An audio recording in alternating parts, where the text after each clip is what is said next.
As soon as we were like, oh, I maybe want to major in this, she said, okay, well, the first thing you have to know is there are Illiad people and Odyssey people, and you have to pick one. There aren't Aeneid people? Fuck no!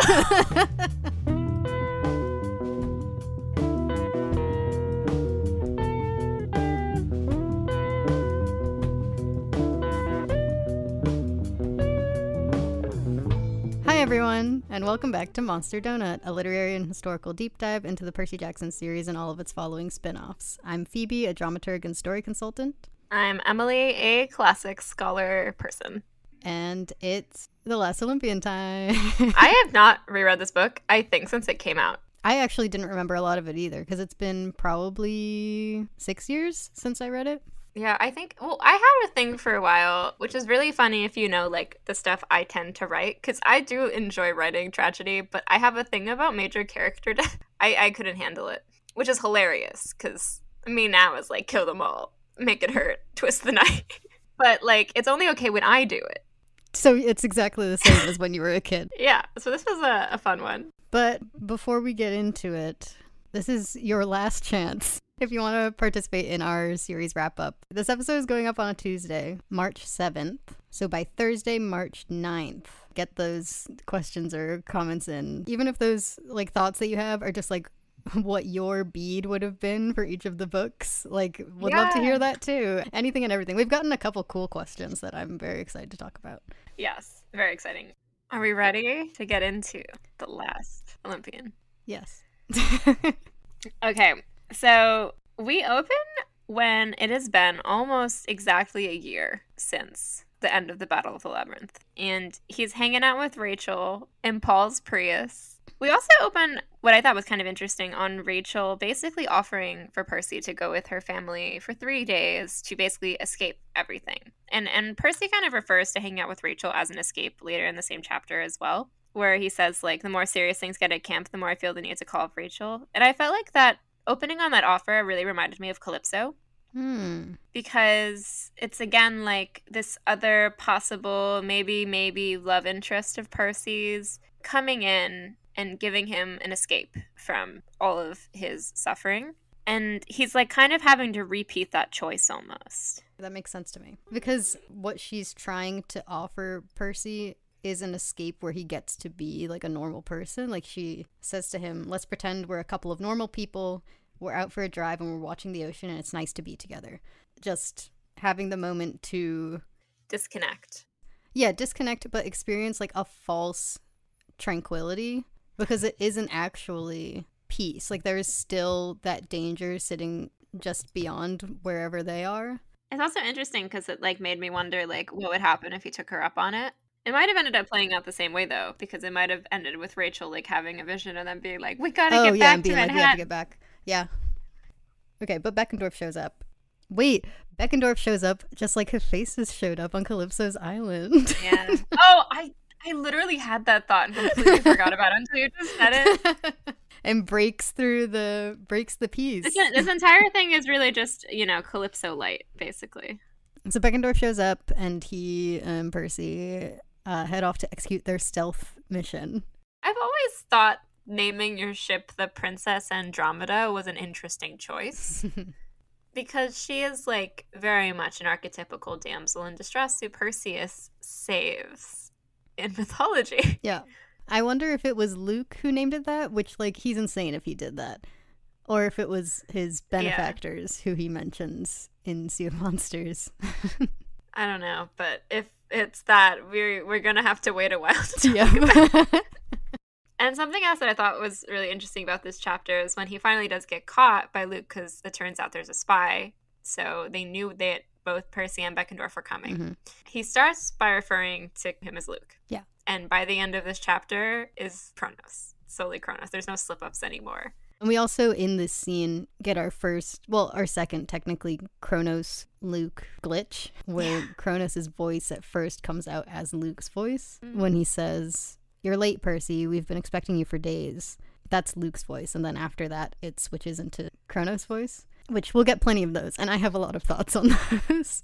Yeah. That being said, I do think in this encounter, the line that stood out to me the most was not Luke speaking through Kronos, but Kronos speaking through Luke, which is when he says, You can't count on friends. They will always let you down. Luke learned that lesson the hard way. Mm-hmm.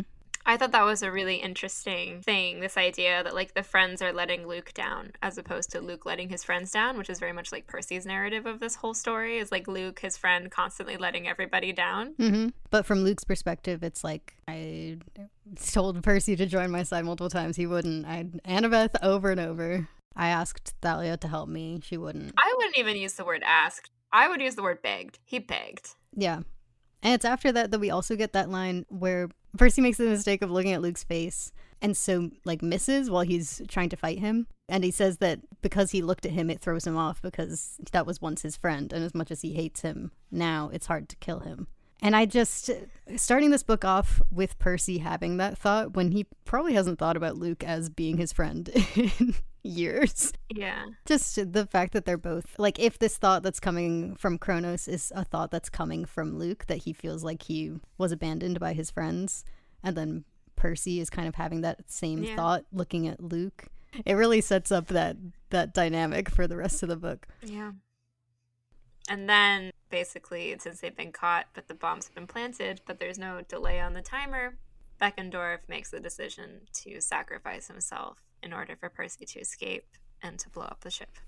The fact that in this first chapter, we go from, like, Rachel and Percy in the car to the first death of the war in the opening pages.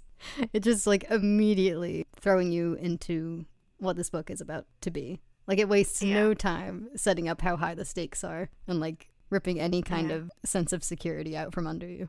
It's like, it felt like you go to, like, do a little hop, but it turns out you jumped on a springboard. That's never happened to me, but...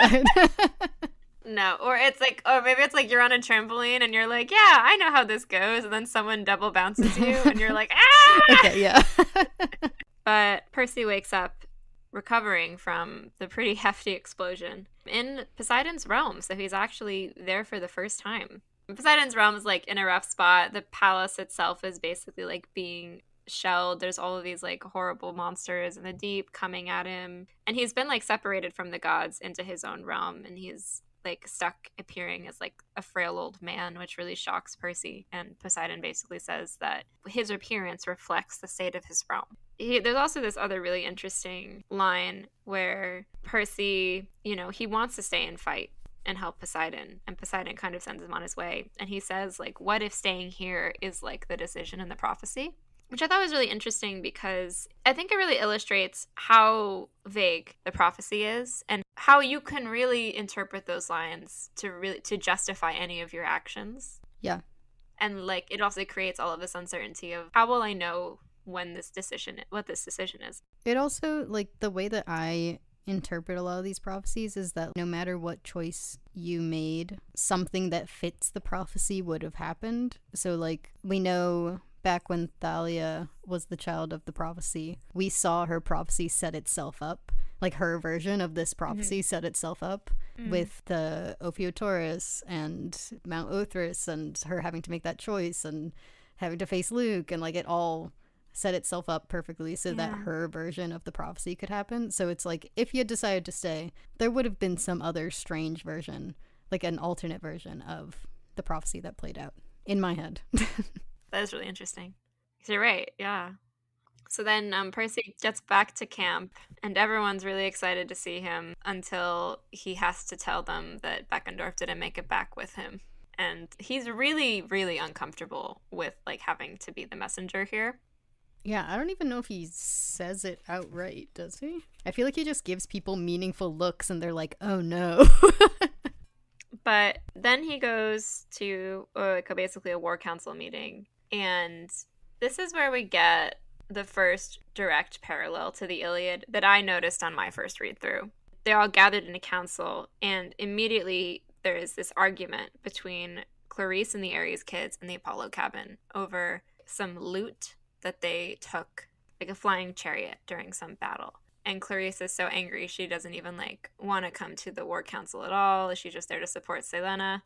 And it's just like this incredibly petty squabble that Percy is like, I don't even understand how you can be arguing about this. Like, who cares about this stupid chariot? Interestingly, this is how the Iliad starts. Basically, Achilles being angry because Agamemnon, the king of the Greeks and the leader, Menelaus' brother, basically ordered him to give up some of his loot from a raid, the loot being a woman he has captured named Perseus. Basically, a priest of Apollo named Chryses shows up in the Greek camp and says, you need to give me my daughter back that you captured, otherwise I'll call a curse down upon you. And he basically gives a terrible prophecy of a curse. And at first they refuse to give up their captives because giving up loot is the equivalent of giving up glory. So Apollo curses them. This is a long-winded explanation, but I'm bringing all of this up because here we actually get a lot of the same beats. We get a conflict involving Apollo and an argument over loot from a fight between the commanding officer versus the person who actually captured it. And also, you know, right after that as well, Percy finally gets to hear this prophecy, which kind of mirrors how Chryses comes down and basically says, if you don't do this, I'm going to call the wrath of the gods upon you, and kind of prophesizes in that way. Because again, he's a priest of Apollo also, so prophecy. So Percy hears the great prophecy, and there are two things that I noted during this scene.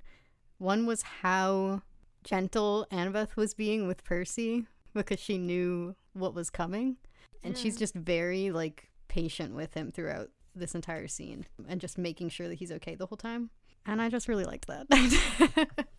And I feel like this is a moment that she's kind of been dreading but also preparing herself for a long time, is Percy hearing this prophecy. And I don't think he gives the reaction that she was expecting, which is he immediately is like, I can't think about that right now.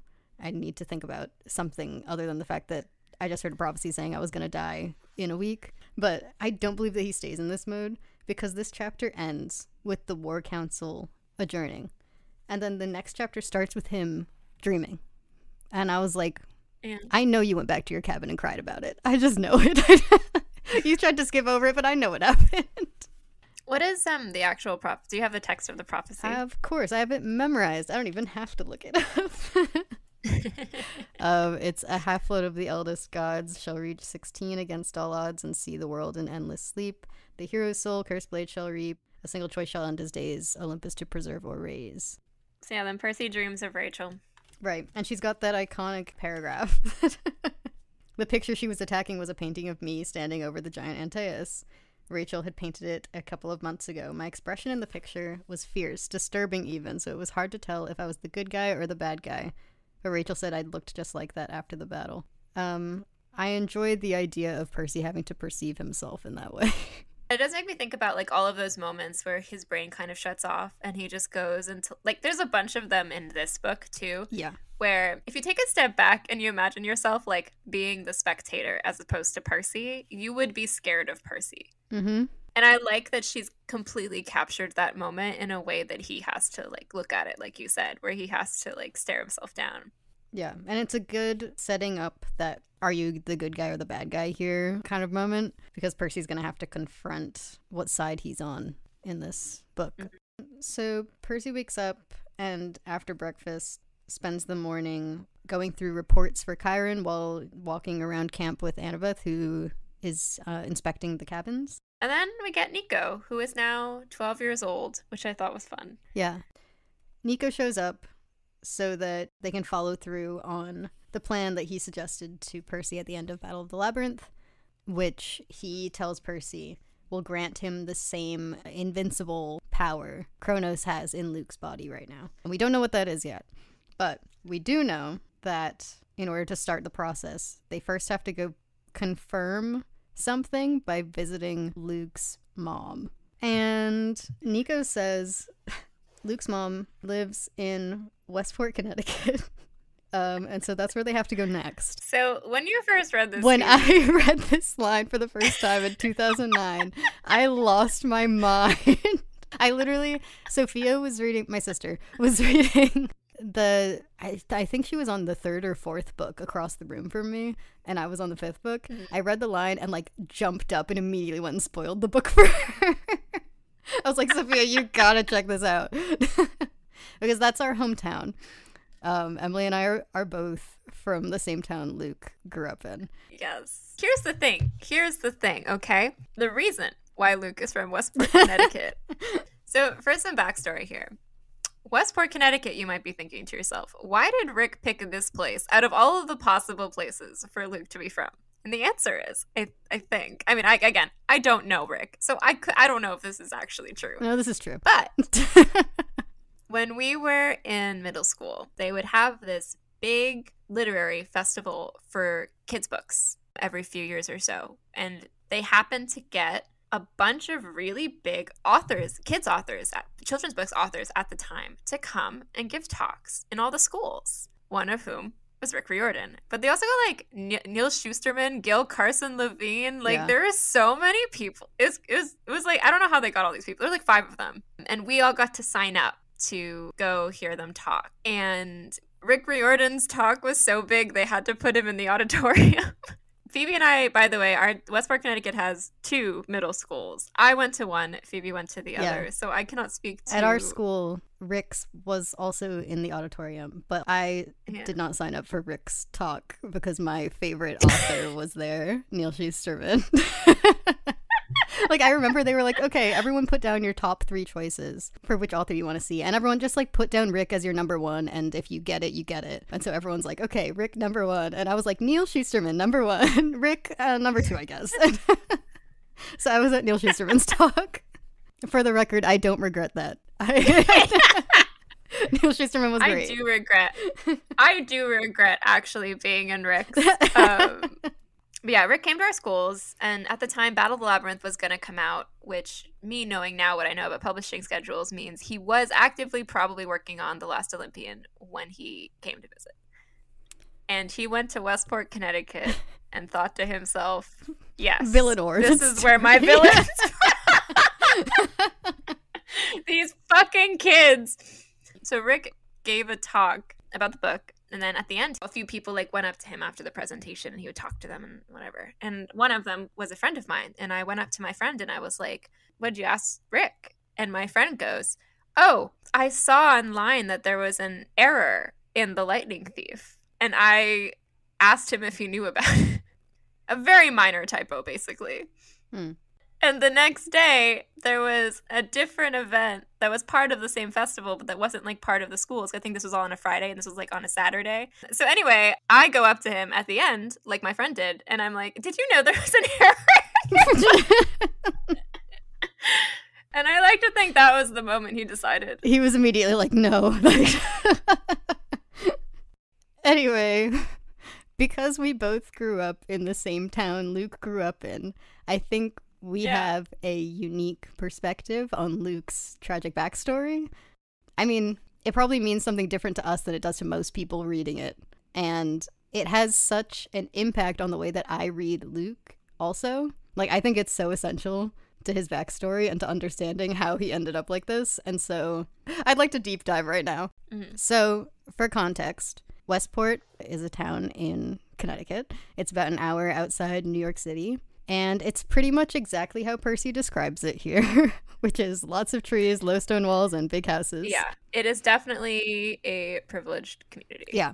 And I think that's also, besides the fact that he met you, a big part of the reason that Rick chose it for Luke's backstory. Because I think he clocked it, just like Percy does in this chapter, as being the complete opposite of the environment that Percy grew up in. Yeah. Because a good amount of Westport is like affluent suburbia. He probably at some point thought to himself that, like, even if these kids can relate to Percy for other reasons, they have a totally different experience of the world than he does, for more reason than not, like, being a demigod. They're gonna come at the world with, like, a completely different worldview. And I honestly don't think he could have picked a better place for Luke to be from, because the worldview that kids do come out of this town with is just so Luke. Explain. Yeah. Westport is a town that is very focused on success, like academic success and financial success. And even at 9 years old, you are aware of that as a child. This is something that people pass on to their kids. And by the time Luke would have run away, that has been a part of the way that he's been interacting with kids his age for years that need to succeed in life and to, like, become something to write home about. It's not just a piece of Luke's individual wants, like we've talked about. It's also a symptom of the town that he grew up in, that he probably bought into. And I think another piece of this that it's a unique one because this aspect of growing up in Westport is going to totally change in the context of the Disney Plus show. If this show takes place in the present day, Westport was 92% white when Luke was growing up. When we were growing up, it was 95% white. I looked this up for this episode because depending on how you interpret Luke, it means drastically different things.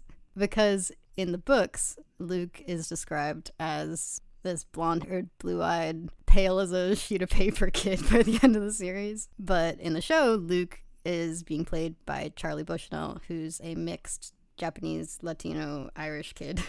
And that, especially not just being a child of color, but being a mixed kid in Westport, Connecticut, is a very specific experience. And Luke and I are about to be cousins. We're both mixed race Irish Latino kids from Westport now. And I have so much to say about that.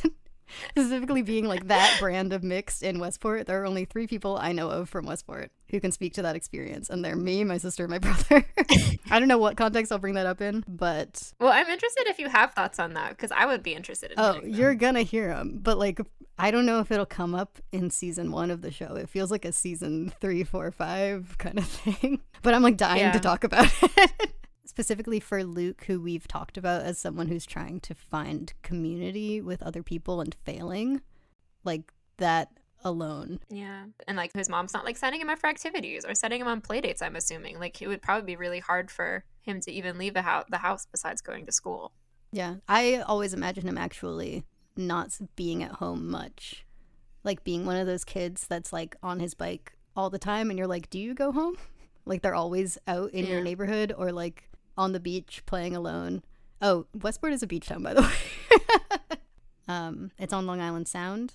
And, you know, going to the beach growing up in Westport, when you look across the water, you can see Long Island really clearly on a good day. Like, you can see it every day, but on a good day, you can see all of the buildings over there. It's pretty close.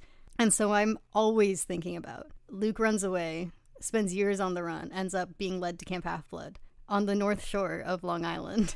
And then looks across the water and sees Connecticut staring back at him.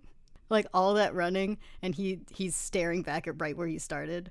And it's just, he's reminded of that every single time he looks across the Sound.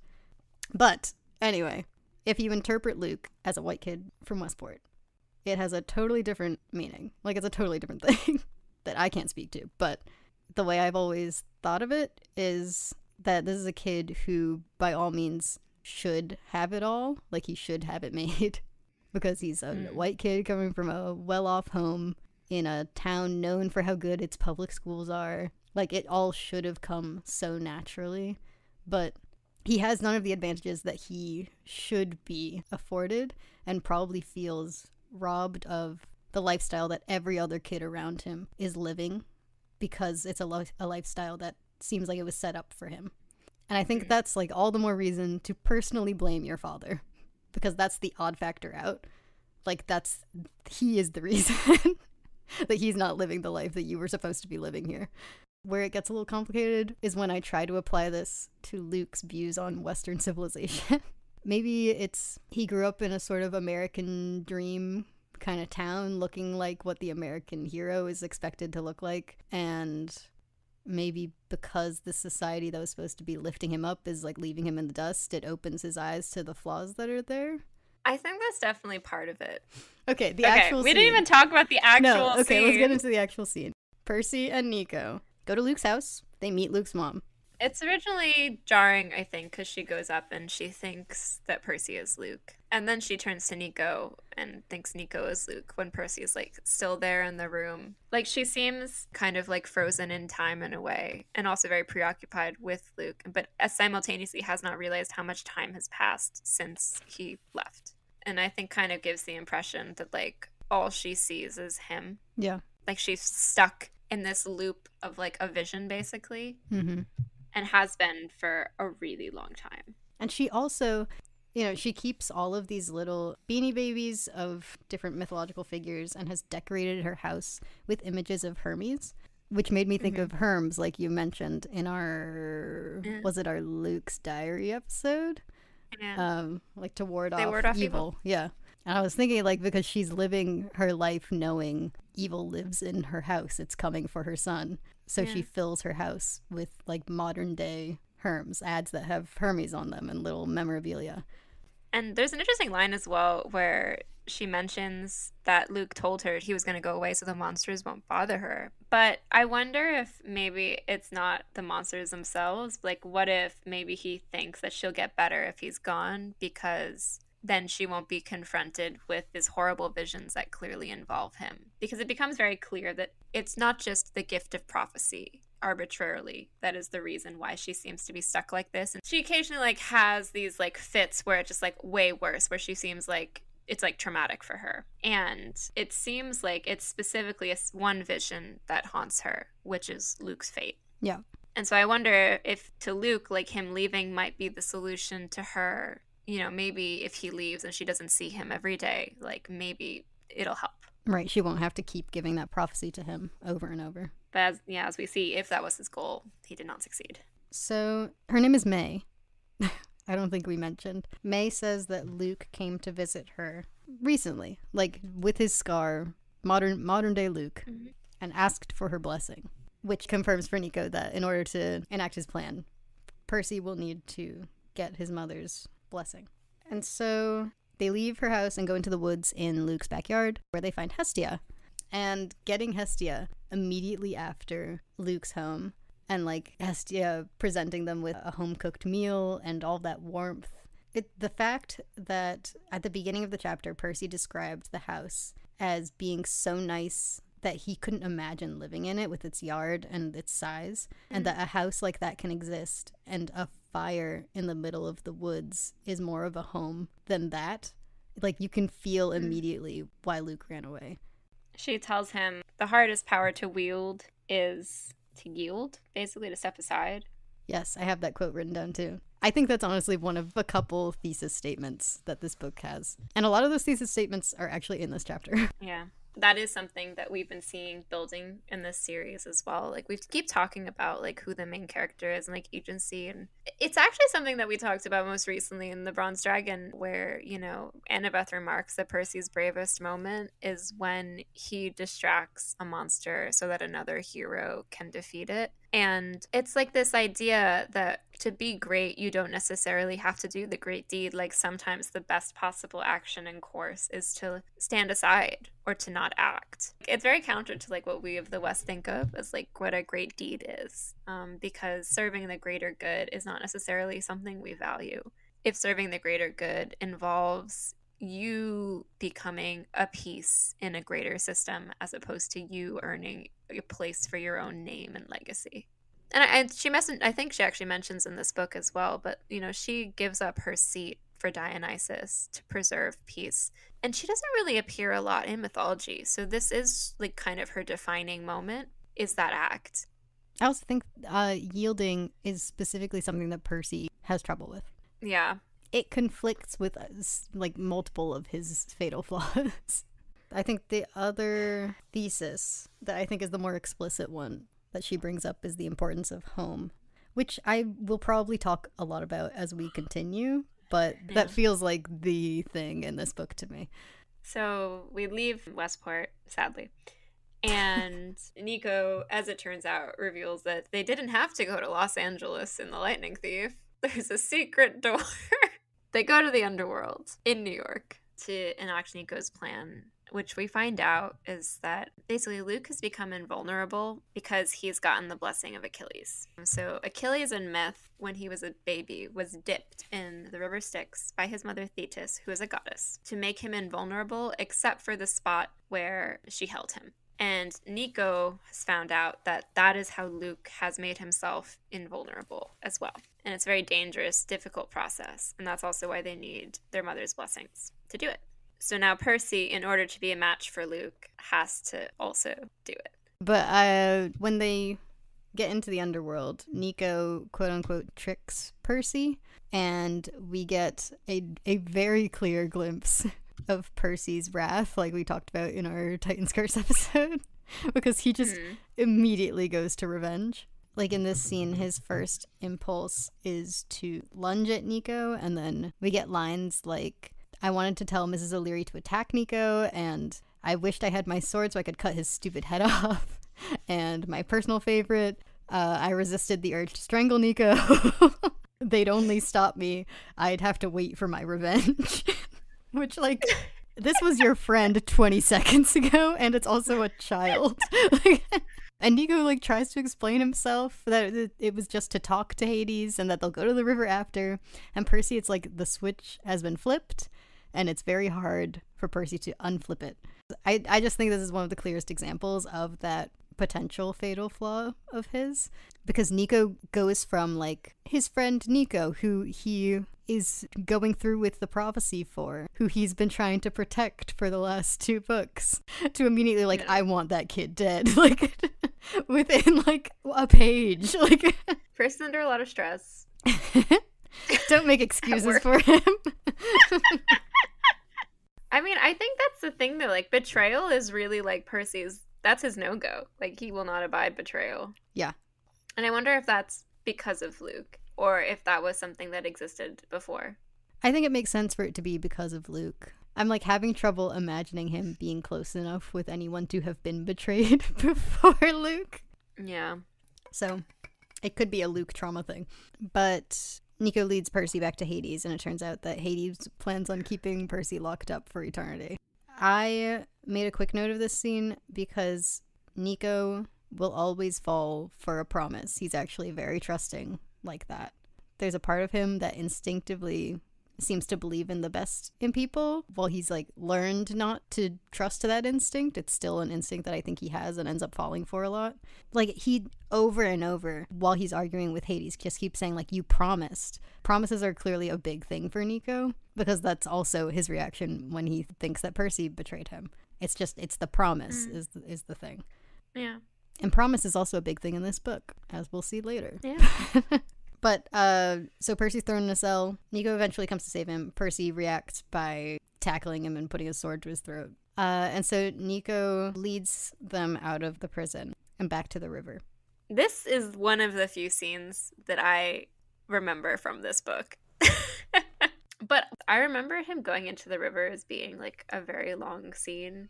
But it's not. Percy goes in, and the pain is so great that he, like, almost instantly forgets what he has to do. But he finally pictures Annabeth pulling him out of the river. And Annabeth is his anchorage of humanity. And it's interesting because it's not a conscious choice. Like, he's in so much pain that he doesn't even remember, like, how to save himself. It's just, like, this vision of Annabeth that comes out to save him. Yeah. It's, like, the truest manifestation of his mortality. Okay, but after Percy gets out of the river, Hades finds him. And, you know, when Achilles warns Percy that if you go into the river, your weaknesses will increase with your strength. And I think of this scene with Hades being, like, immediately having one of those vulnerabilities exposed, which is his anger. Because Percy doesn't actually know what sets him off in this scene. He just gets angry and dives straight into a winless fight because of the anger. And, like, luckily the river Styx did its job and he's invincible now. But it stays like that for the entire rest of the book. Like, his anger just sits barely. Like, it's hard to even say it's beneath the surface anymore. It's just there. Yeah. It's, like, a constant throughout the rest of the book. Like, it's in the way that he responds to Hermes in the next scene. It's when he hears the city go silent and, like, pushes Michael Yu out of the way so that he can see.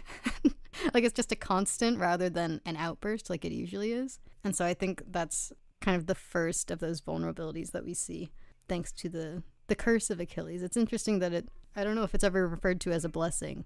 I think it's always the curse of Achilles in this book. Why did they go to Olympus after this? It's not important. I just wrote down because the description of the book was like a black book with a flower on it, which means the Olympus guard was reading New Moon. Oh, yeah. I don't know. It seems like there's something going on Mount Olympus, and so they decided to go check or something. I don't know. I don't remember. Okay, I have no idea. I can't find it.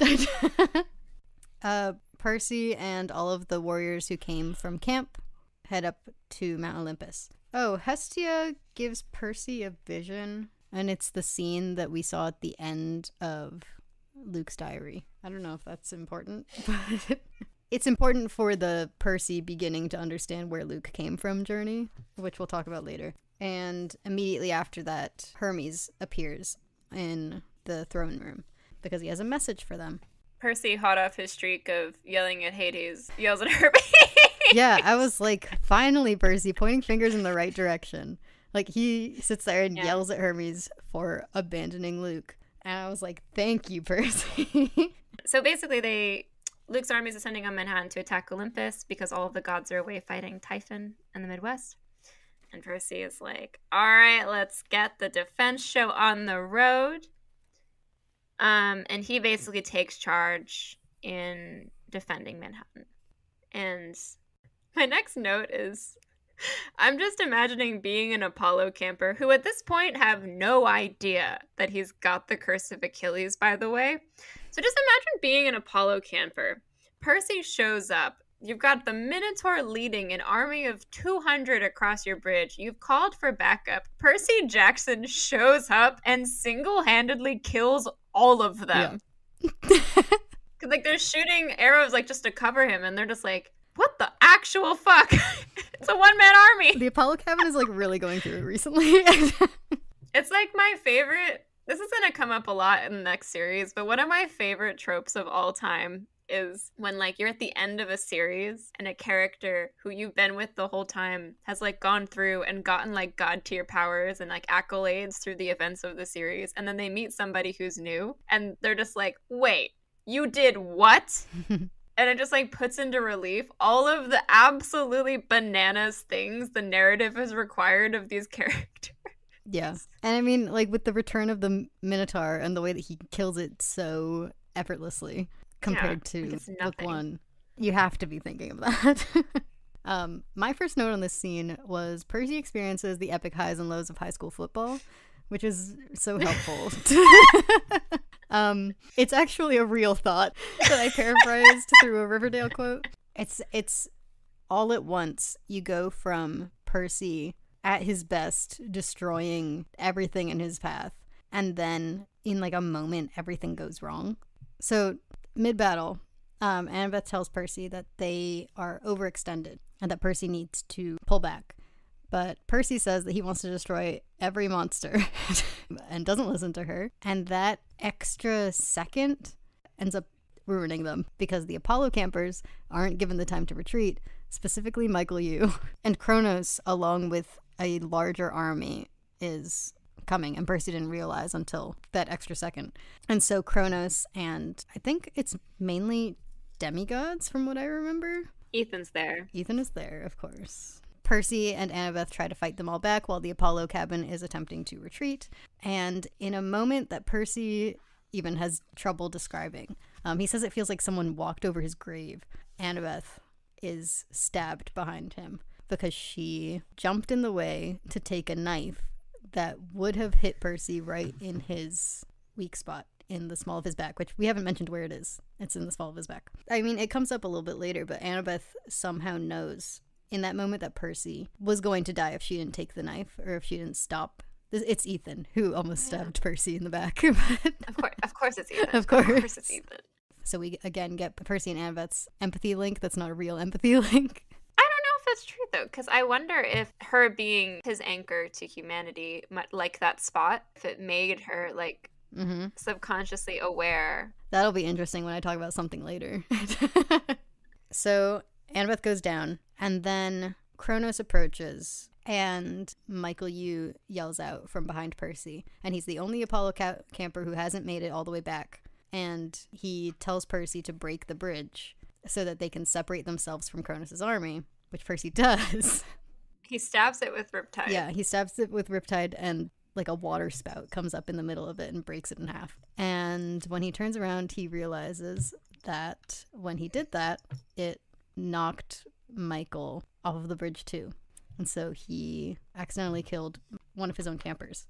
And this is what I mean when I say that Percy had to experience the epic highs and lows of high school football. High school football meaning the Achilles curse. He has to face that if he can't be wounded or killed, that harm is going to fall on the people around him. And like all of the pain that he would have felt is now an external threat. Like, and him having to watch, like, Annabeth getting hurt trying to protect him and seeing Michael Yu killed by Percy's own actions. It's like the immediate consequence of his new power is to see how the pain that can't be done to him is going to be done to everyone around him. Yeah.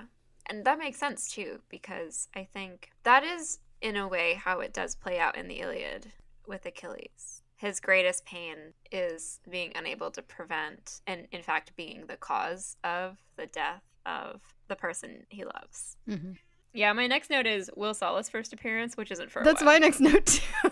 Okay, so Percy hears that Annabeth is not doing well back at the Plaza Hotel where they've set up camp.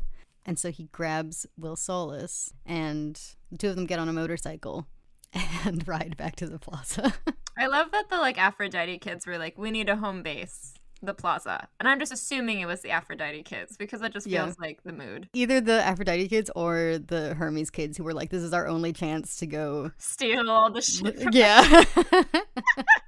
So Percy goes and meets Annabeth out on the terrace, and once they're alone, we get one of my favorite Perciveth scenes. I love this scene. This is the moment where Percy shows Annabeth his weak spot on his back.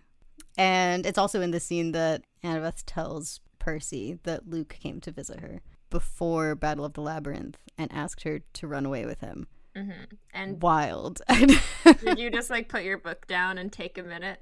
I don't even remember reading that for the first time. I feel like I forgot that happened the first 3 times that I read the book. The timeline, though, Yeah, the timeline makes sense to me. The only thing that's tricky is a lot of people say that the curse of Achilles can't have happened before he went to see Annabeth, but I think he got the curse of Achilles before he went to see Annabeth. And that's why he showed up without a weapon. But she said, I don't know, there's a few interesting pieces of information in here, though, that make me think, because to me, the power of him coming to her completely unarmed, him implicitly trusting her in the way that she implicitly has always sort of trusted him, even though he's done bad things to her. And she keeps saying, I could have killed him, and but he looks scared. So it feels like it makes way more sense to me that he would have come to Annabeth before doing that, because he needed his mother's blessing in a way. It probably also I don't know, we keep circling Annabeth as kind of his tether to humanity, so it would make way more sense to me if he saw her before. I think also I want to talk about how he the 2 quotes I wrote down were he looked scared and he wanted to run away like the old days. Kronos would use him like a stepping stone, so it's at this point we also know he's aware that this was a big quote that I wrote down because it answers our question that we had a couple episodes ago about what Luke thinks comes after all of this. Yeah. When he goes ahead with it, does he think that he's going to wake up at the end? And I think this moment kind of confirms that he knows that Kronos will burn away his body. Which also makes me interested in the juxtaposition also of him saying let's run away just like the old days. Because, in the old days, what was he running away from versus now? What is he trying to run away from? To me, in a way, it's the same thing where he's just come to the realization that he's repeated this cycle that he wanted to break of becoming dependent on another god that ultimately is never gonna give him what he wants. It shows that he maybe realizes a little bit already that he has made an error in how he's going about his revolution. Yeah, which has always made me curious about what mindset he was in when he actually I don't know if he stepped into the coffin or I don't know what that ritual looked like. But when he went to sleep, was he already thinking about fighting back, or had he convinced himself again that this was going to work out? At this point, I'm wondering if he's thinking about, the warning Achilles gives of the increase of strength comes the increase of weakness. So Luke's weakness for the people around him that landed him in this situation in the first place is coming back to get him. Yeah, I'm actually probably going to say more about this later in this chapter. Okay. My next note's on Nico, so. My next note is also on Nico because Percy, I think in a dream, sees Nico's backstory. Sorry, I was just Googling how does Cassandra get cursed. Yeah. No, that's what my big note is on this scene, is about her, rather than Maria. Sorry, Maria. Because we see Hades interacting with a young version of the Oracle that's been in the attic at camp. What is interesting is that cursed oracles are a pretty common trope in Greek mythology. We've already seen one in our reread. Poor Hal. Oh, yeah. And also, Cassandra is the famous oracle in the Iliad who has one of the worst curses of all time, which she's gifted with prophecy, but cursed to never be believed.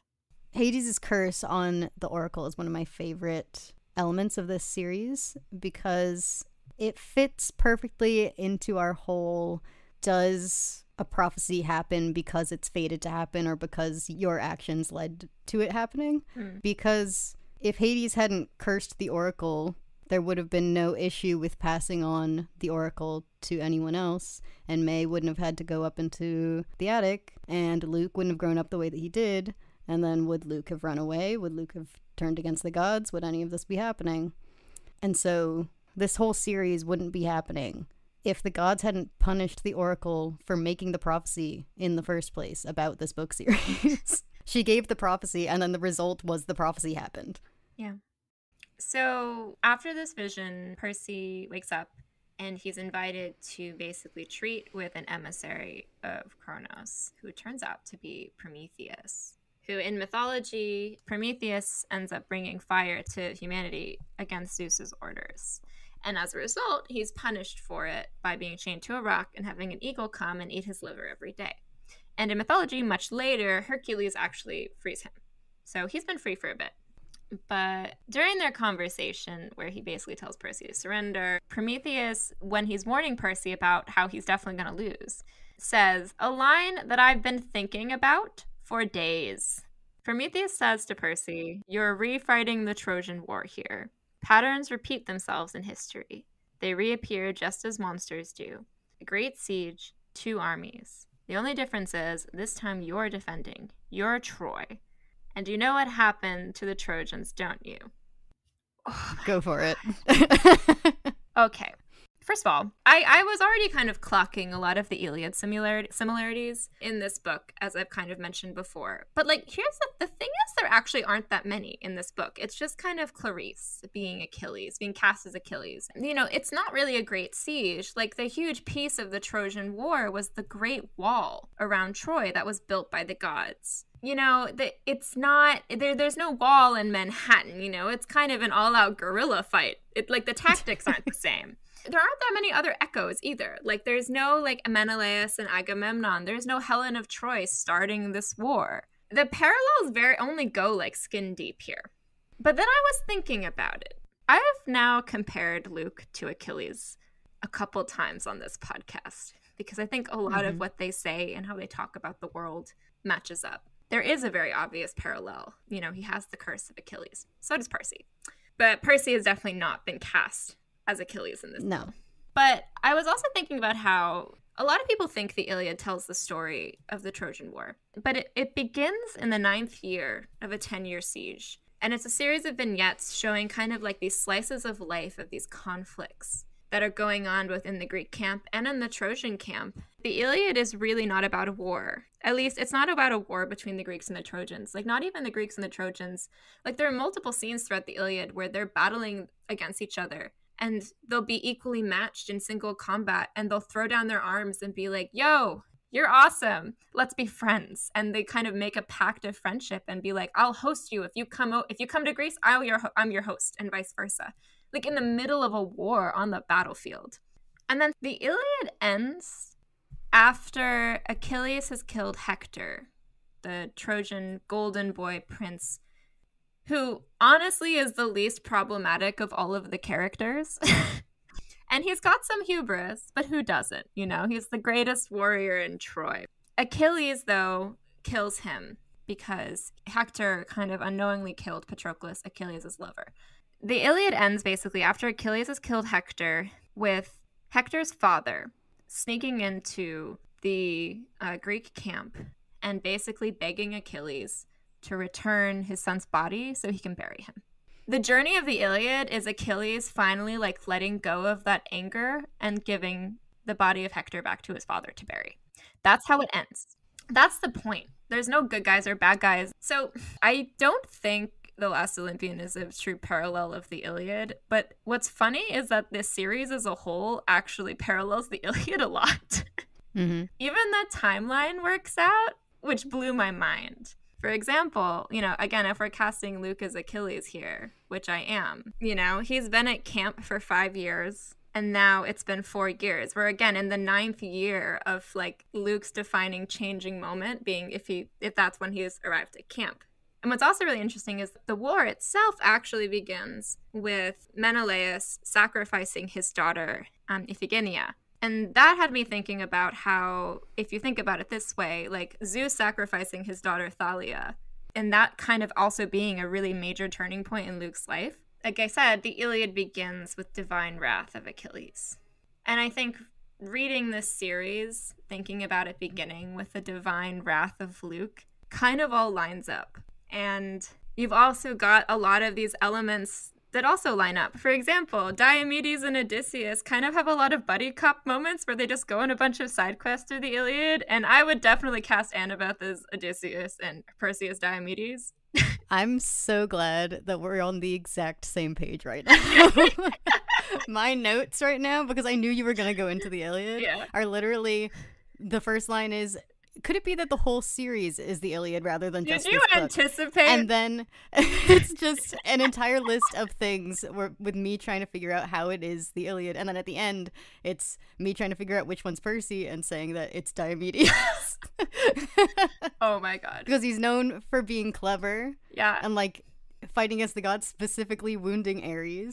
Yeah, he does wound Ares. Collaborating with Odysseus. My main frame of reference for Diomedes doesn't come from the Iliad. It comes from Dante's Inferno, where he and Odysseus are in the 8th circle of hell for all the tricks and deception throughout their lives. I was like, she's gonna have something big and I need something to respond with, and I just came up with the exact same thought that you did. Like all of the same bullet points. The other thing that's interesting though about the Iliad is that, there's all of the whole time it's the mortals fighting for their legacies. And then paralleled with them are all of these scenes with the gods where they're all just engaged in the pettiest squabbles, and that is what's shaping the war. Way more than anything the mortals will ever do. It's like very clear that the mortals are kind of evenly matched, and it's the whims of the gods that really change everything. And it's because it's basically all of these mortals fighting for a legacy in a world where they know they're not gonna live long, they're not gonna last. That's the only way they can really continue on forever, in a way, achieve their own version of immortality. Really, the Iliad is a war between the mortals and the gods. There are so many times in the Iliad where the mortals are about to decide one way or the other the end of the war. And every single time, the gods are the ones that they intervene and they delay the inevitable, or they put off the inevitable. They switch sides all of the time. Mm-hmm. They take favor in a very fickle way, where at one point they're fighting for one side and then one of their children's on the other side and someone kills their child and they're like, ugh. Don't they even have a moment in the Iliad where the gods make a pact not to interfere and then end up breaking it? Oh yeah. Immediately. Yeah, immediately. The other thing about this scene is something that I have mentioned to you before. We talked about it once on the train when we were trying to figure out what stories are paralleled in each of the books. And I said that I thought, because I didn't know that much about the Iliad, I said that the last book was paralleling the creation of the world and mankind. And I think that this scene is where that is solidified with the introduction of Prometheus and Pandora's jar. Yeah. We also, like, throughout the book, we've got the return of a bunch of the Titans, like Hyperion and Krios. Obviously Kronos, we've got Typhon. And just, like, the concept of the war between the gods and the Titans replaying itself, we're bringing us back to the creation of the world. And the fact that Luke's whole thing is that we're going to recreate the world. It feels right for us to be setting up all of it again. I would agree with that interpretation, I think. Then after this, Percy goes to sleep and has a dream of Kronos that is very special to me. I wrote down no notes on this. It's very special to me because this is the scene where Ethan comes back and talks to Kronos. And Kronos is basically trying to get Ethan to remember where he almost stabbed Percy, because Kronos assumes that that's why Annabeth jumped in the way, because Annabeth must have known his weak spot. And then as he's talking to him, he has like another one of those glitches where Yeah. Luke's voice comes out for a second. And Ethan responds with, he's still fighting you, isn't he? And I had two thoughts about this. One is that means that Luke has been fighting for control over his own body for a while now. But the bigger thing that's connected to this, Luke also only wakes up when Ethan is told to try and remember Percy's weak spot. I think that this is because at this point Luke knows that his only chance of getting out of this is Percy. If Ethan remembers where Percy's weak spot is, that's dangerous because he needs Percy alive. I think that's also because Kronos falters at the very beginning when he sees Percy and here when Percy comes up. Mm. And so I was keeping track of every time that happened to figure out, like, what are the moments where Luke is fighting so hard that he actually breaks out for a second. Yeah, we'll check back in a moment. Dionysus speaks to Percy in like a weird vision situation. Yeah, Percy out of nowhere has a vision of Mr. D, who was thrown out of the fight with Typhon. Mm-hmm. We haven't mentioned the gods are crossing the They're busy. U.S. right now. Mr. D's basically been like put out of commission, and he appears to Percy in a vision at like some random dude's birthday party in a super lame bar. He's apparently there. His spirit is there wherever there is a party. Yeah, this scene was weird. It's a weird scene. He says, as a way to up the stakes, basically that if the gods fall, all of the things created by and tied to Western civilization will also just kind of disappear. But then he lists them. Yeah.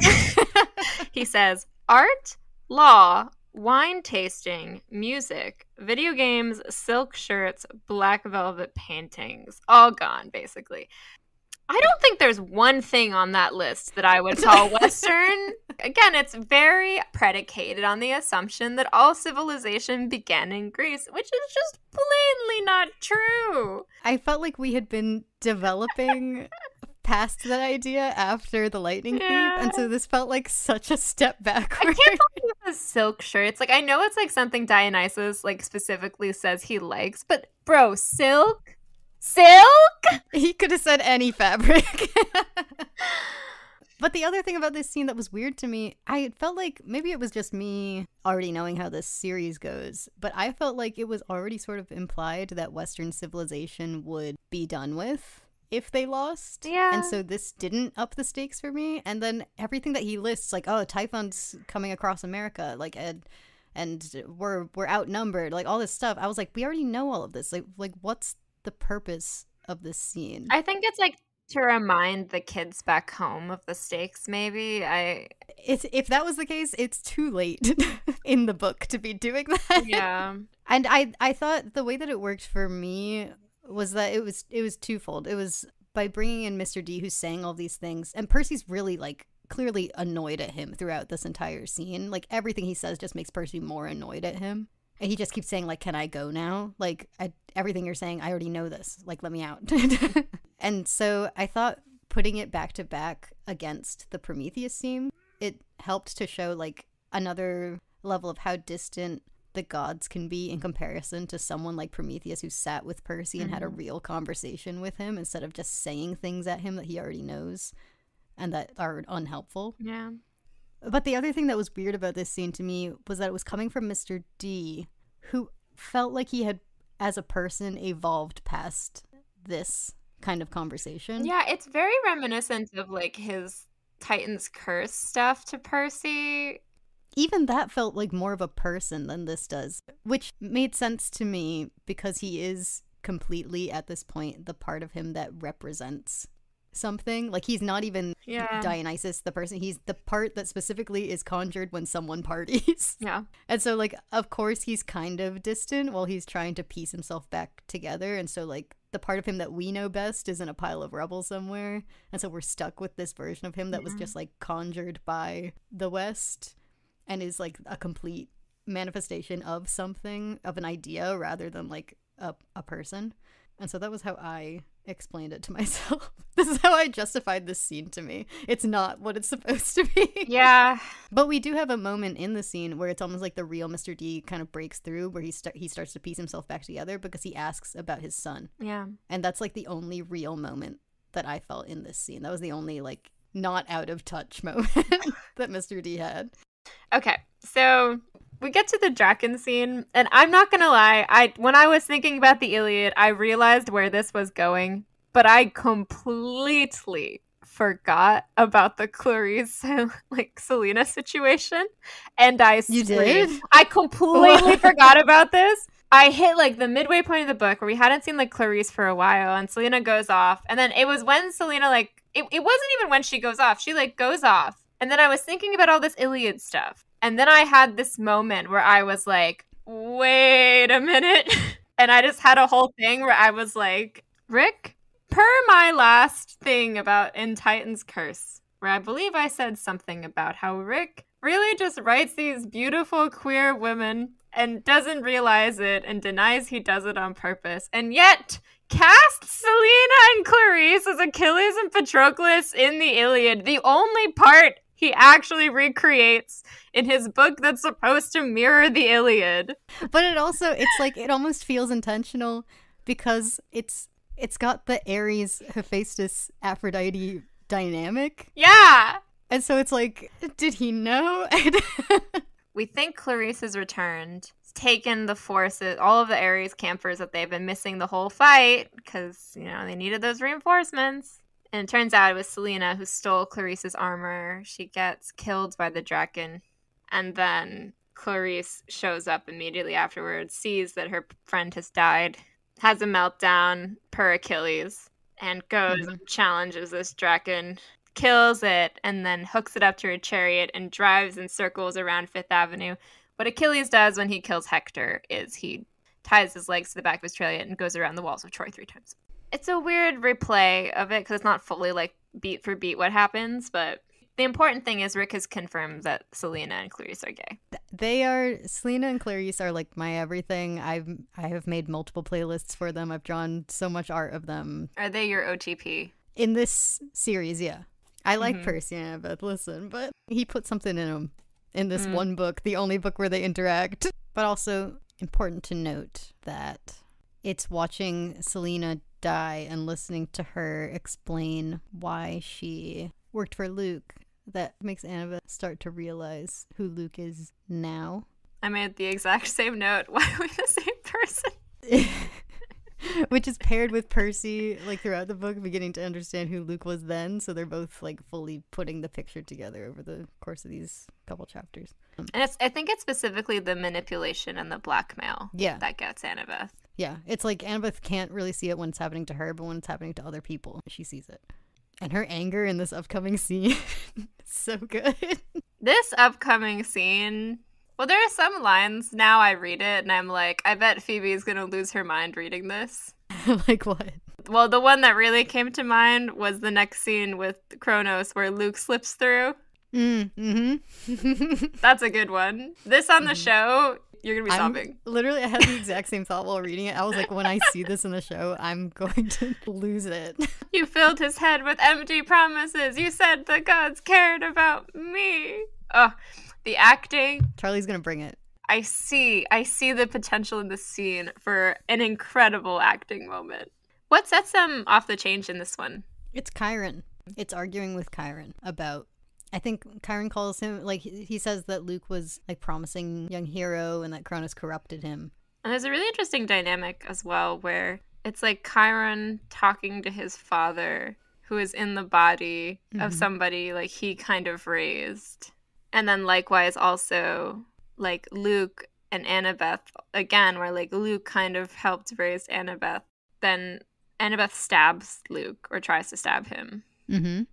And he's shocked. I thought the timing was he's just yelled at Chiron for the gods being terrible parents and saying that they failed. And then the girl he raised turns around saying how much she hates him.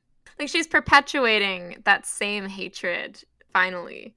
Mm-hmm. For what he did, yeah. The thing about when she attacks him and tries to stab him, she gets so close to his actual weak spot. She goes between the straps of his armor and gets him in the chest by his collarbone, which is just uncomfortably close if she got him on the same side. And this is what you said earlier about her knowing Percy's weak spot, instinctually because she was his tether. She was also Luke's tether, and she also... She Ethan Nakamura's Luke. Yeah. But, like, even if that's not the reason, and it's not because she's the tether, and it's just, you know, she also has that same weird, like, fake empathy link with Luke, the same thing that she has with Percy. So either way, there's, like, an instinctual part of her that happens to go for, like, almost exactly where his weak spot is. It's the same instinct that made her protect Percy is the same thing that almost makes her kill Luke. Mm. And then we get Annabeth, Thalia, Grover, and Percy all head for the elevators. There's also a really funny throwaway line where, like, there's something really heavy and Percy remarks, it would have taken several Cyclops to move. Here's the thing, okay? So a lot of the super ancient Bronze Age, like, Mycenaean Greek architecture is, like, the walls are called Cyclopean walls because the ancient Greeks thought the stones were so big, only Cyclops could have moved them. So I was like, Rick, is that a cheeky archaeology reference? Or if that was an accident, that's wild. The thing that falls, though, is, I think, a statue of Hera. And it falls on Thalia. Yeah. And Annabeth's like, that's the curse of Hera. Yeah, I was, like, right before this scene, having, like, one last insult from the gods as she, like, tries to kill Annabeth. She probably didn't really try to kill Annabeth, but it doesn't matter, because she sees it as that, we see it as that. But, like, right before saving the gods, we get, like, one last insult. And then we get an iconic scene. I was actually trying to figure out, and I should have gone back, but how much this fight parallels Ethan and Percy's fight in the arena. Because Luke uses the disarming technique on Percy. Yep. And Ethan's there. Yeah. We need to talk about Ethan in this scene. But here's the thing, okay? I think I said this in our last episode where I have a very strong memory of, like, an iconic thing Ethan did when I was a kid. And it was a lasting impression. And every book we've read, everything we've seen with him in it, I keep being like, not yet, not yet. And I read this book and I'm like, I don't know what the moment was. For me, Ethan's most iconic moment is when Kronos tells him to stab Percy. And his eyes immediately go down to Percy's, like, midsection. And you're like, oh, he figured it out. He knows. Looking back, I think it's Battle of the Labyrinth, Ethan, was what inspired my adoration. Because the reversal of Percy, like, sparing him and then him being the final soul for Kronos. Because I think it's such a good trope reversal, you know, where, like, normally in, like, the YA middle grade, like, there's a change of heart when the hero spares the life of another. And this one, Ethan's like, double down.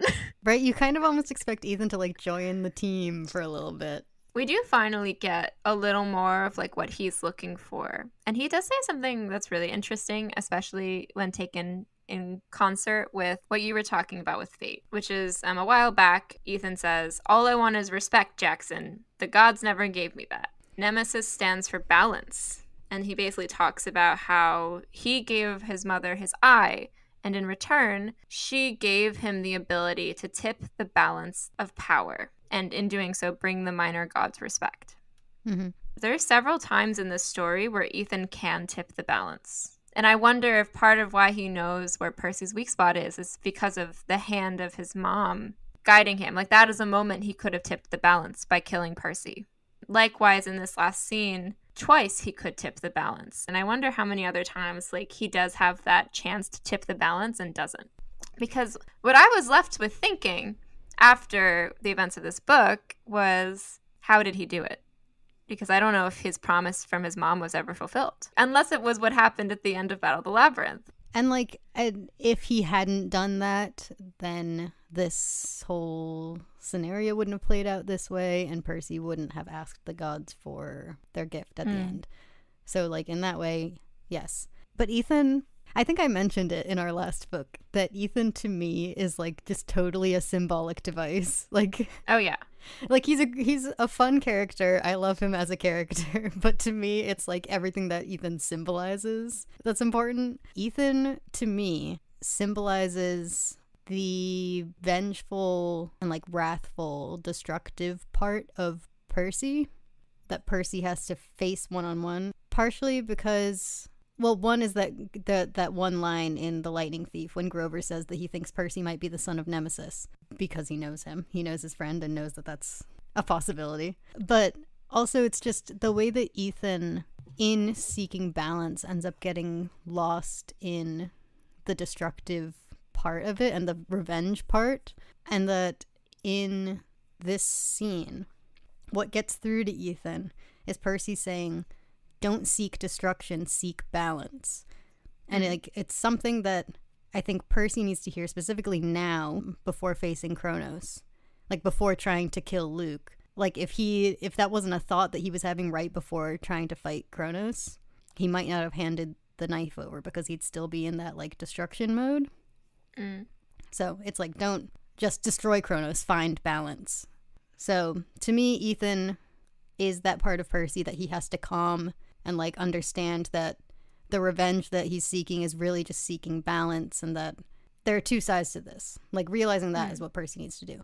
And I think like we talked a little bit about how Ethan is mimicking Luke too a lot of the time. So he could have symbolized that thing for Luke also. So in this moment when Ethan realizes that he needs to stop seeking destruction and seek balance, Kronos kills him like in that moment, because he realizes that realization that you want balance and not violence is a dangerous realization for Luke to have, because that's the only thing that's keeping Luke there, because that's what Kronos has kind of taught him. Kronos has been feeding into the violent side of that.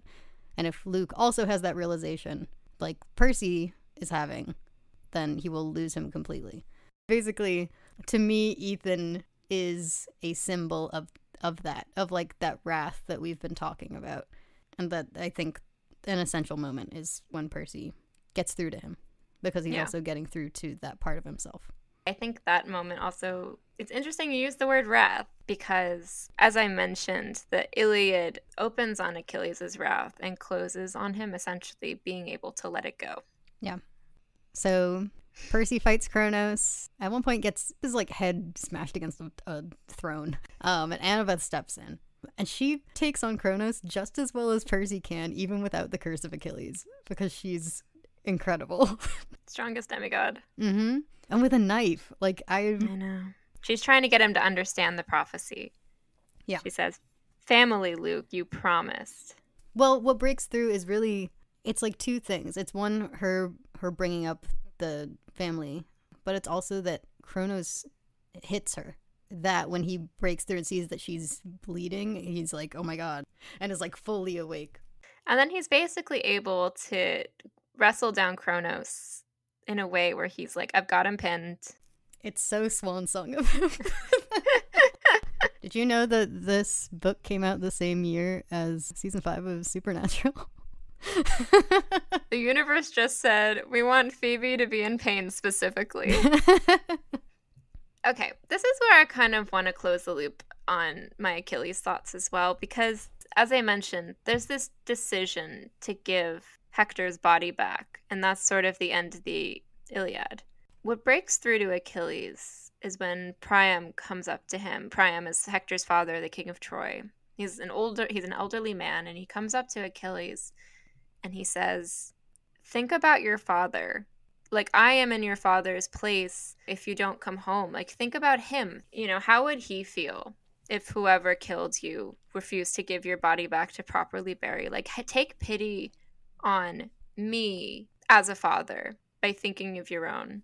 What I ended up settling on thinking through all of this, because there's a lot of differences and it's not really clear cut, was that ultimately also I do think this book actually subverts a lot of the way myths go, because the Iliad ends with Achilles letting go of his anger, his grief, and his fury, his grief over like the glorious, like the life he could have had, and you know, his anger at those that stand in the way of him, and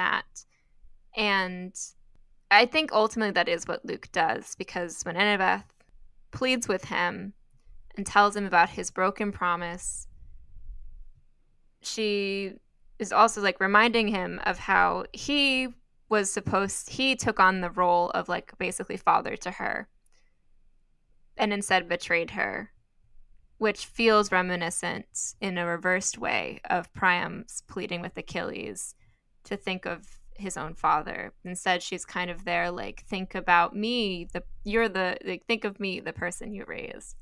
And he actually listens, which is also what Achilles does. I think that works for me.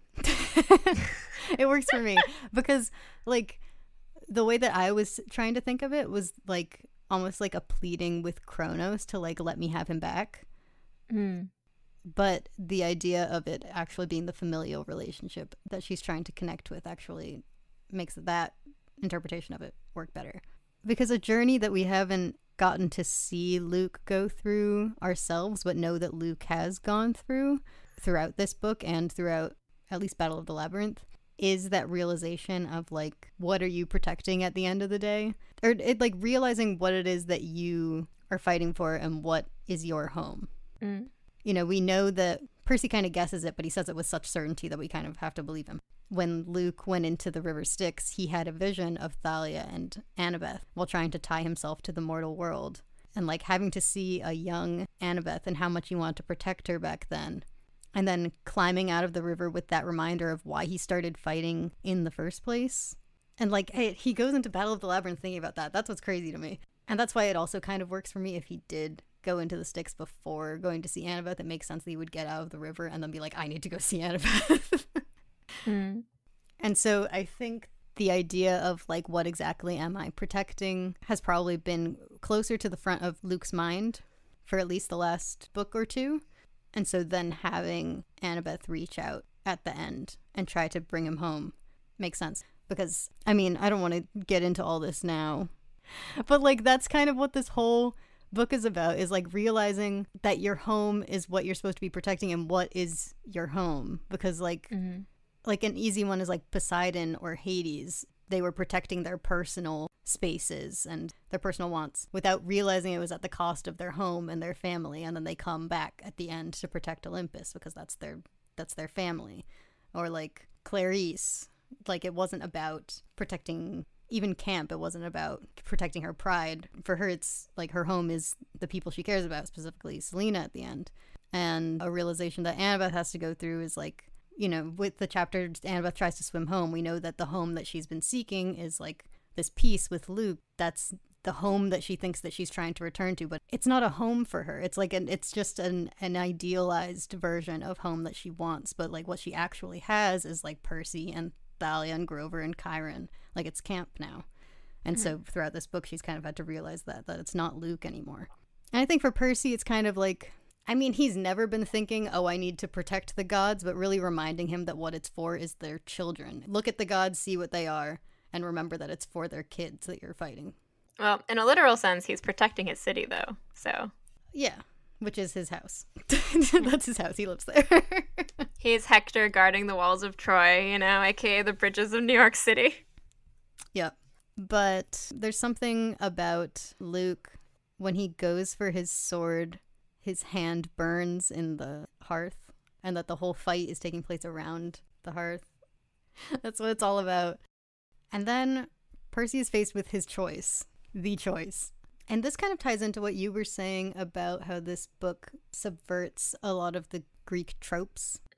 Because I think this choice for Percy is kind of several things at once that are hard for him. He has to trust Luke, first of all. I mean, that's one of the hardest parts of this. But we know, like we've talked about, once you lose Percy's trust, once you betray him, like that betrayal it's forever. You've lost it completely. And so actually getting through that and like getting through some of that wrath and being able to trust Luke for a second is a big move for him. And then he has to trust in Annabeth's relationship with Luke in that moment. Like he has to trust that their connection is going to be enough to keep Luke present and like admit that the what they have is strong enough for him to be able to put all of his faith in Luke right there.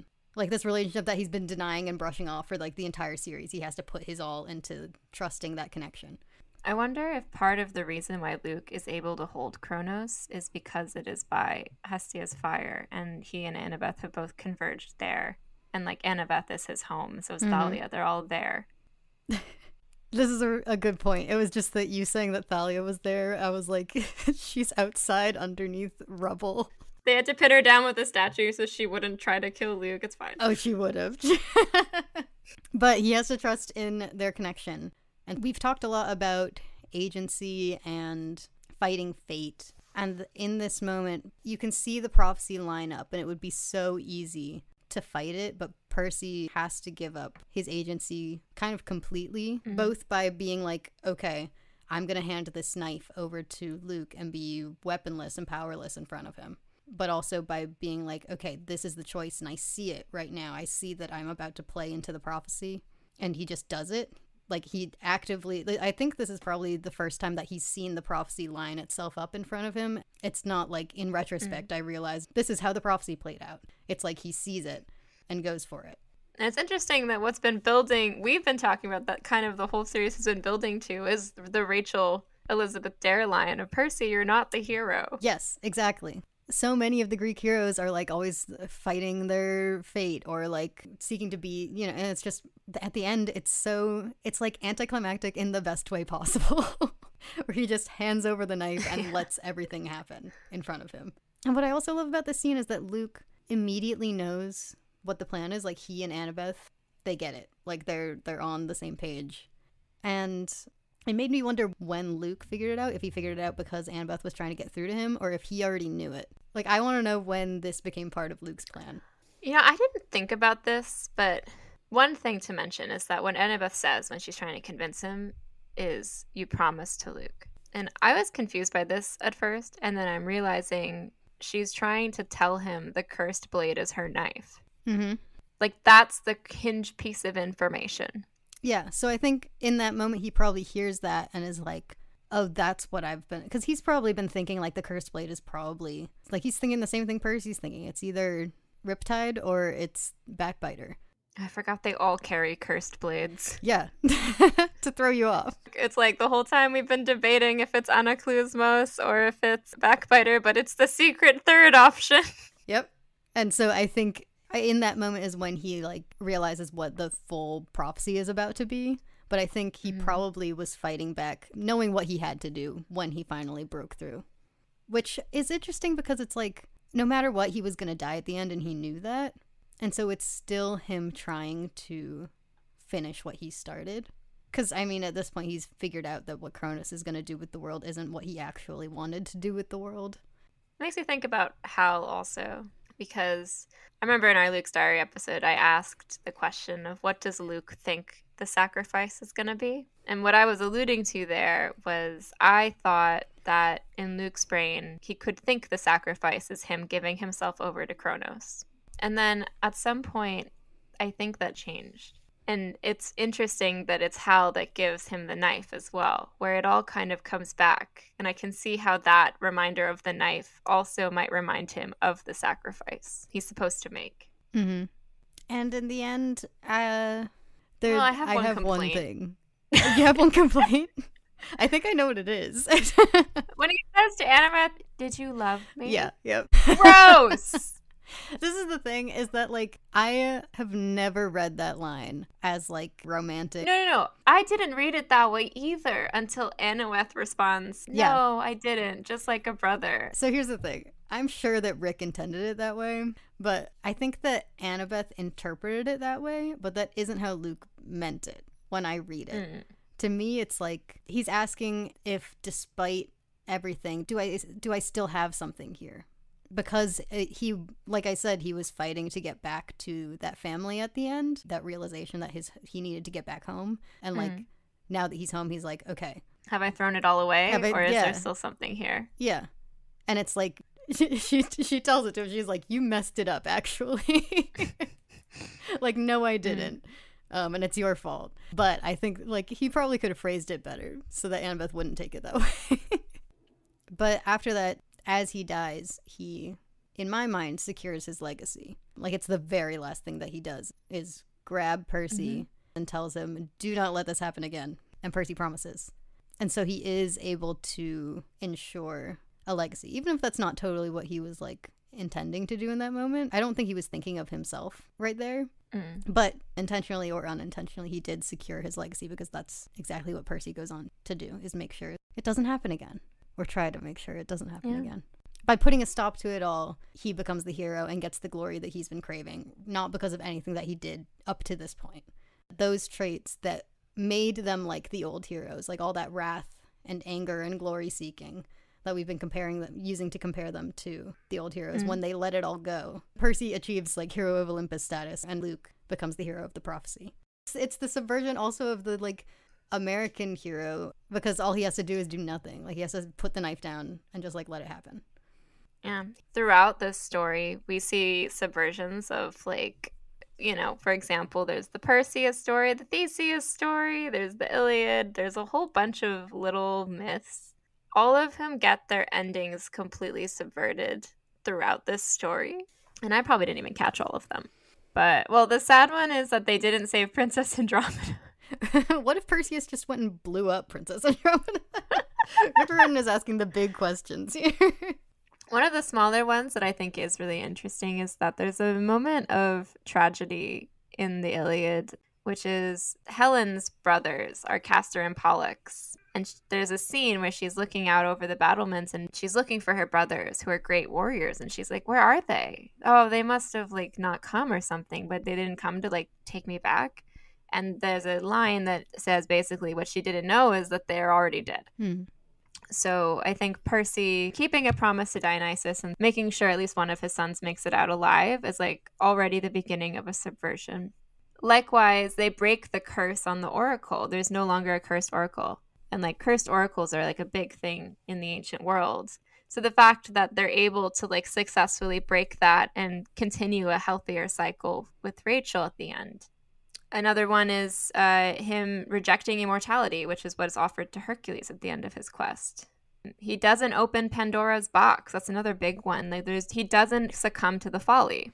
And then I think the one that emblemizes it for me as well is that there's a scene that we talked about a bit in our Titan's Curse episode where Dionysus asks Percy not to be like Theseus.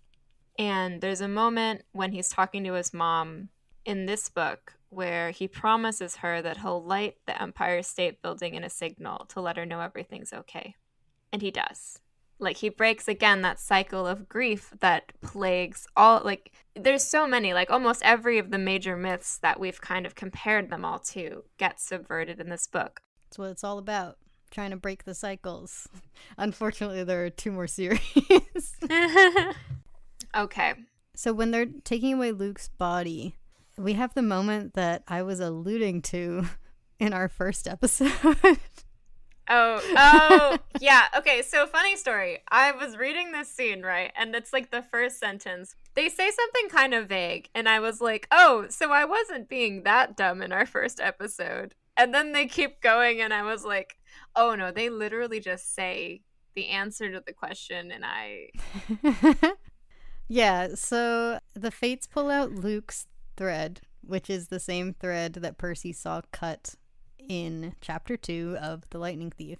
And this is where I can finally finish that thought from our first episode, because this is what I was talking about, is that Luke's thread is not cut until Percy is on the bus on his way back home. Meaning, at the very least, Luke's death was not set in stone, like was not fated until Percy was on the Greyhound. Which kind of conflicts with like 10 different things in this book, but like I said, my theory is that in that moment in The Lightning Thief, when Percy asks Grover what Grover's protecting him from, that's him suddenly understanding and accepting that there is something else going on in the world, and so he has to go to camp then, and so he has to meet Luke before Luke leaves camp, and now Luke's fate is set in stone. I don't think that this entire scene was like fated. Like, I think that Percy's choice still mattered, but one way or another, Luke was going to die in this moment. Either because Kronos burned his body away, or he was going to kill himself like he does here. That was decided when it was decided that Percy was going to camp. And then Percy only has that vision of what his life is going to look like, and like the fates say, like, it is done after Luke is dead, which I thought was interesting. Like, almost like the fates had no plan for him until this happened. So like it really was up in the air. Like, I don't think any of this was completely fated. But now Percy's death is now tied down. It's like, great, you saved the day. Now we know when you die. There's like a couple little things here in the celebration. Like the biggest one is that Percy is offered immortality and godhood and gives it up. And so Percy forces the gods to swear on the river Styx that they're going to stop abandoning their children. Be active parents for once. Mm-hmm. He also, I have to admire him here. He gives them time, and he gives them measurable and time-based goals. And he's so like, it's so, I keep saying this, it's so unfortunate there are 2 more seasons, there are 2 more series, because he's so hopeful at the end of this. He's like, I've fixed it. The gods are going to listen to me, I'm sure. Well, the Iliad ends with the sack of Troy, and then there's the Odyssey and all that fun stuff. But someone escapes Troy to found a new city called Rome. Yeah, Aeneas is a Trojan soldier who escapes and goes to assume his destiny and found Rome. So, yes, things are resolved, but also we've got a sequel. Reading this book when you know the next 10 books, it's so upsetting. Speaking of upsetting, let's talk about this scene with Hermes. I was trying to make notes on, like, I said, like, this is a weird moment because, like, the prophecy's still ambiguous. It's weird to act like Hermes knew exactly how it was going to go when no one knew exactly how it was going to go. It's trying to be too neat. It's like, oh, yeah, he knew the whole time that if he did anything, then it would ruin the prophecy. Yeah, and it's like just support your kid. Like, I was like, Percy, there's no reason to be like, I'm sorry. Like, what are you apologizing for? So I was going through the scene being like, Percy's just saying things at this point. Like, oh, I'm sure Luke loved you in the end. When he said that, I was like, oh, he's just saying things. Like, no, he did not. Luke did not love you at the end.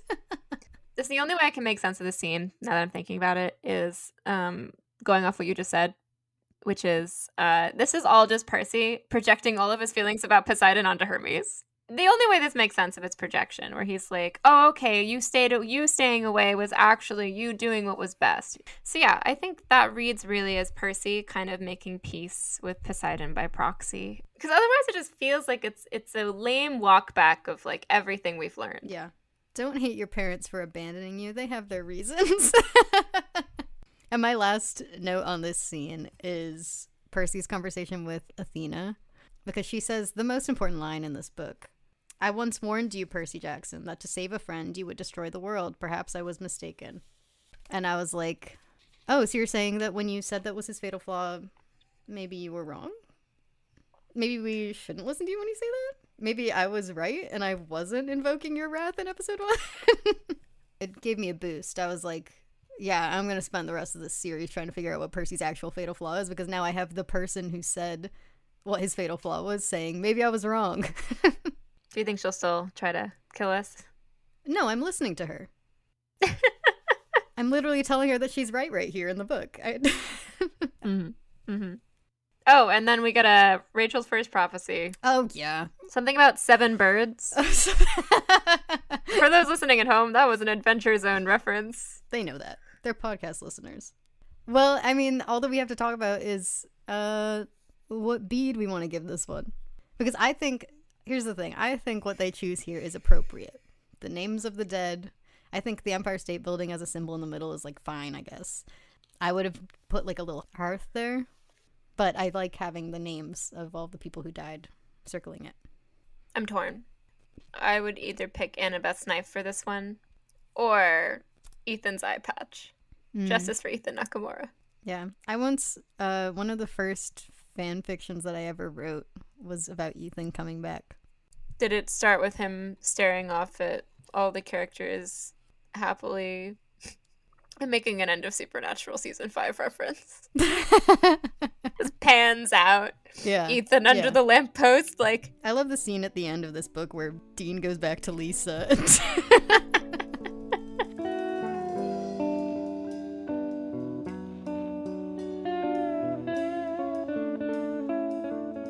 All right, thank you all for listening. Next up, we're doing our Q&A/series wrap-up, where we're going to touch on all of the stuff we forgot to follow up on and any of the questions or analyses you want to send in. So make sure to send those in to monsterdonutpodcast@gmail.com, or you can get in touch with us at PJOpod on Twitter, Instagram, and TikTok. And it'd be best to do that by, I think we said Thursday, the 9th. Yeah, and I plan on putting all of those time lapses I keep saying are on YouTube but aren't up once we've finished the series. I'll put them up as like their own little thing. But eventually, those will be on my YouTube channel at Phojoko, Phojoco. I think that's it. We made it. We did it. My God, Phoebe. This is 2 hours. And then there was another hour and a half. And then how long did we record the first time? Yeah, okay. Bye, everyone. Bye.